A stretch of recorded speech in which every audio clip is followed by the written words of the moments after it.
Baptiste Cos, exactement, ouais, qui a fait pas mal de compétitions cet hiver. Il s'est qualifié pour la Nanda Freeride. Il a fait une 5e place sur un 4 étoiles, une 5e place sur un 3 étoiles. Il est engagé, donc il est parti, il est sous le départ, sous la grille du départ. Baptiste Cos, rider de Chamonix, 26 ans.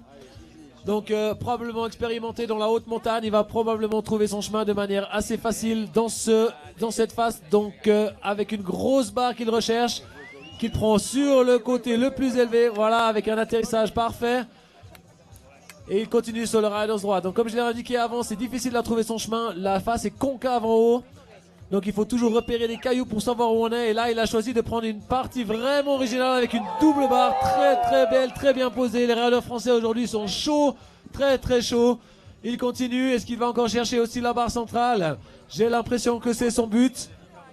Il s'y approche. On va voir si ça passe. Sauter, ça passe. Alors est-ce qu'il va être le premier rider à faire une figure? Non, il la prend aussi de manière droite. Ça a l'air d'être aujourd'hui la manière la plus facile ou la plus simple à faire. Donc big up pour le français Baptiste Cos, aussi chaud comme la braise.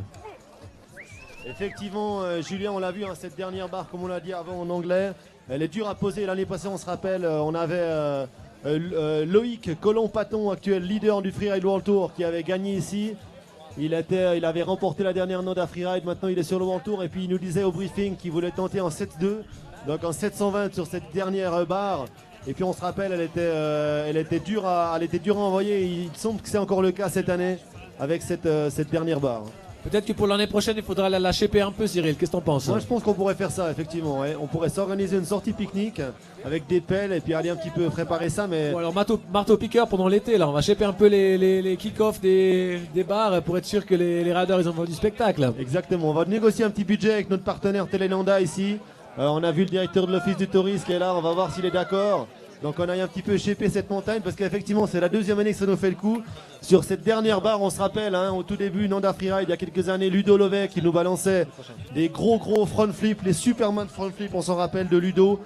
Ludo qui est maintenant patrouilleur avec nous ici dans le staff Nanda Freeride. T'interromps, Cyril, il y a beaucoup de demandes de la part de Facebook. Quand va partir Jan Miazgowski? Et c'est le prochain concurrent. Donc dès qu'on aura les résultats de Baptiste Cos et son interview, Jan Miazgowski pourra partir, le français aussi. Effectivement, donc on l'a dit, la French Connection en force aujourd'hui à la Nanda Freeride comme chaque année, alors que la note de Baptiste Cos arrive. Quatrième place avec 69 points. Cindy, c'est à toi. Oui, alors Baptiste, t'as l'air un petit peu déçu. Qu'est-ce qui s'est passé aujourd'hui sur cette phase? Ça va, manque de visibilité, du coup j'ai pas pu faire les tristes que je voulais faire. Et... un peu déçu, mais pas de soucis, toujours plaisir d'être ici.